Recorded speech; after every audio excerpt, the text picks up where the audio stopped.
Donc je tenais tout d'abord à remercier EDF R&D et l'Académie de technologie pour m'avoir nommé comme lauréat du prix Paul Cazot 2020.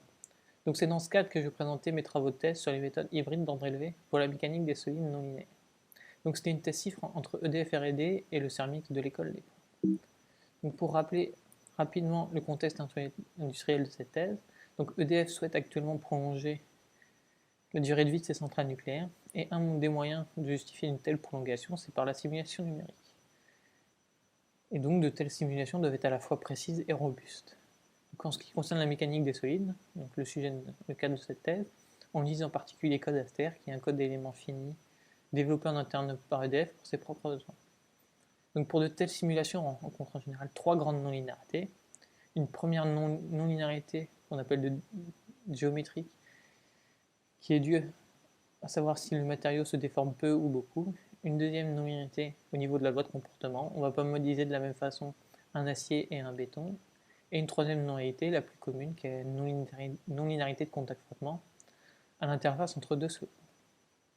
Donc un exemple industriel où on peut rencontrer ces trois non-linéarités, donc ici, c'est la pose d'un bouchon cranté ici à l'intérieur d'un tuyau afin d'empêcher un fluide de passer. Donc pour expliquer rapidement comment ça marche, donc ici le bouchon et l'indenteur à l'intérieur de celui-ci ont à l'origine un diamètre inférieur au tuyau, donc on va pouvoir l'insérer à l'intérieur de celui-ci, qui par la suite, et ensuite on va venir déplacer l'indenteur pour qu'il vienne plaquer de manière irréversible les dents du bouchon contre la paroi du tuyau afin d'empêcher le fluide de passer. Donc au niveau des dents, on a la non-unité de contact frottement pour empêcher le bouchon de bouger. Le bouchon va se déformer beaucoup, donc on doit prendre en compte les grandes déformations. Et enfin, il faut modéliser correctement les différents matériaux entre le bouchon, l'indenteur et le tuyau. Donc si en général, quand on réalise de telles simulations, on peut avoir des difficultés numériques, et une de ces difficultés numériques est le problème de verrouillage volumique. Donc c'est-à-dire qu'on va avoir des solutions potentiellement non physiques. Donc ceci est particulièrement vrai si on utilise des formulations primales intraconformes, c'est-à-dire où on va uniquement approximer le champ de déplacement de manière continue sur tout le domaine. Donc une des alternatives historiques pour résoudre ces problèmes, c'est d'utiliser des méthodes mixtes, c'est-à-dire qu'on va venir rajouter d'autres inconnus en plus du champ de déplacement, tels que des déformations ou des contraintes. Donc ça permet en général de résoudre ces problèmes de verrouillage, mais en contrepartie, on a un problème plus coûteux à la fois à construire et à résoudre. Donc ici, un exemple où on voit le problème de verrouillage. Donc c'est la compression d'un cube. Donc à gauche, ici, on utilise des éléments H1 conformes linéaires. Donc on voit que la solution oscille beaucoup et pas du tout physique. Au milieu, on utilise encore des éléments H1 conformes, mais cette fois-ci quadratiques. La solution est déjà de meilleure qualité, mais il reste encore quelques oscillations parasites. Et enfin à droite, on utilise des méthodes mixtes. Donc la solution est de très bonne qualité, mais il y a un surcoût numérique important. Donc l'idée de cette thèse était d'essayer d'avoir la qualité des solutions mixtes, mais avec une méthode primale. Donc dans cette thèse, on s'est appuyé sur les méthodes HHO. Donc c'est des méthodes discontinues non conformes. Donc comme je dis, c'est des méthodes primales où on va approximer deux champs. Donc le déplacement dans les cellules, qui sont représentés par les inconnus en bleu, et les inconnus de face, donc on va venir approximer le déplacement du bord, qui est en général indépendant du déplacement de la cellule, dans notre cas. Donc ces méthodes HHO, elles se basent sur deux ingrédients principaux. Donc le premier, c'est la reconstruction locale, soit d'un gradient, soit d'un gradient symétrique en fonction du choix des déformations qu'on fait. Et ceci est fait en venant mimer une intégration par partie. Le deuxième ingrédient clé, l'opérateur de stabilisation, représenté ici par les flèches rouges, qui va venir connecter les inconnus de cellules aux inconnus de face pour garder un lien physique entre eux deux. Donc les principales propriétés de ces méthodes HHO pour la mécanique des solides non linéaires, c'est contrairement aux méthodes mixtes, on a une formulation primale, c'est-à-dire qu'on a moins d'inconnus et une structure mathématique du problème de meilleure qualité, donc des coûts numériques moins élevés par la suite. Par rapport aux méthodes H1 conformes, on ne verrouille pas. Et par rapport aux méthodes GAR qui discontinuent, car HHO est aussi une méthode discontinue, on doit intégrer la loi de comportement uniquement des points de quadrature dans la cellule et la matrice tangente asymétrique.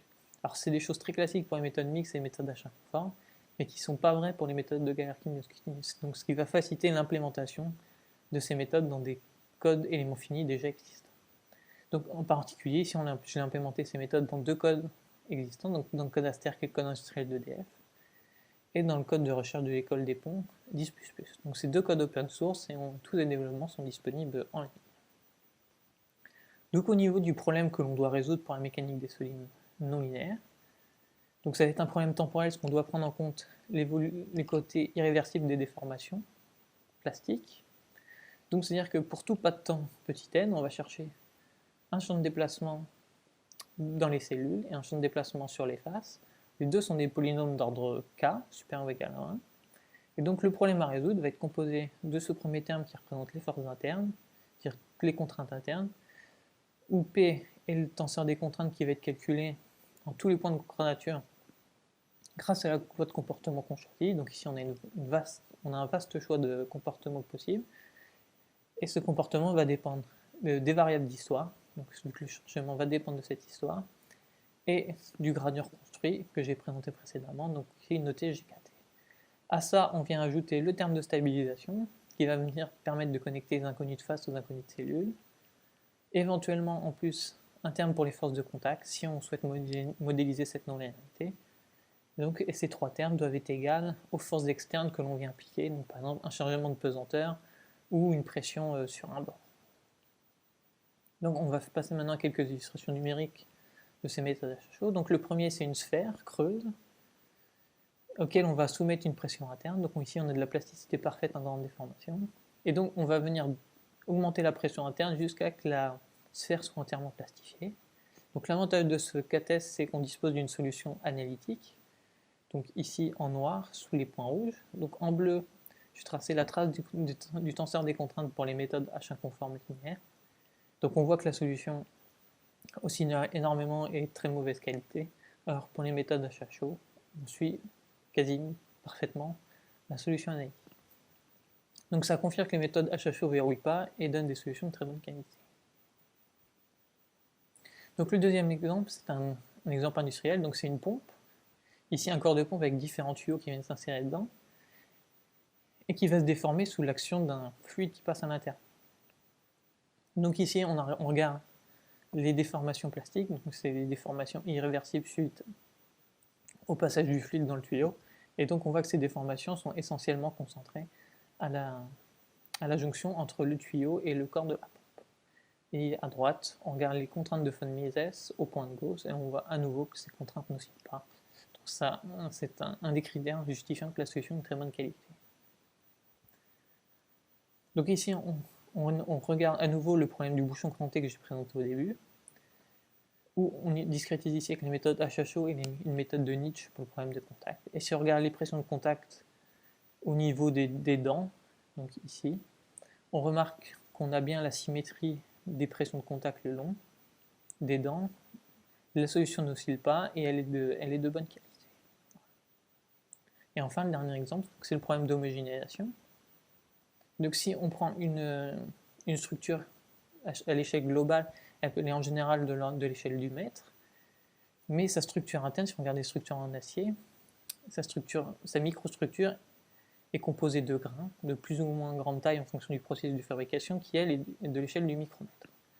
Donc si on voulait modéliser exactement toute la structure, il faudrait modéliser tous les grains, sauf qu'actuellement, les capacités informatiques ne permettent pas une telle modélisation.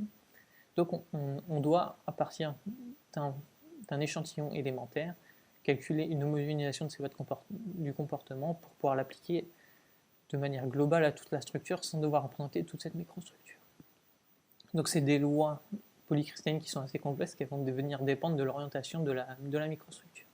Donc ici à droite, on a un exemple de microstructure composée de grains ayant différentes orientations. On vient ici mailler ces grains avec des simplex, des tétraèdres ici. Et à droite, en faisant un essai de traction représentatif de phénomènes réels, on vient calculer des propriétés homogènes qui vont servir par la suite pour le calcul global. Donc ici, on regarde les contraintes de von Mises et on voit que les contraintes sont très dépendantes de l'orientation des différents grains. Donc ici, les solutions de bonne qualité.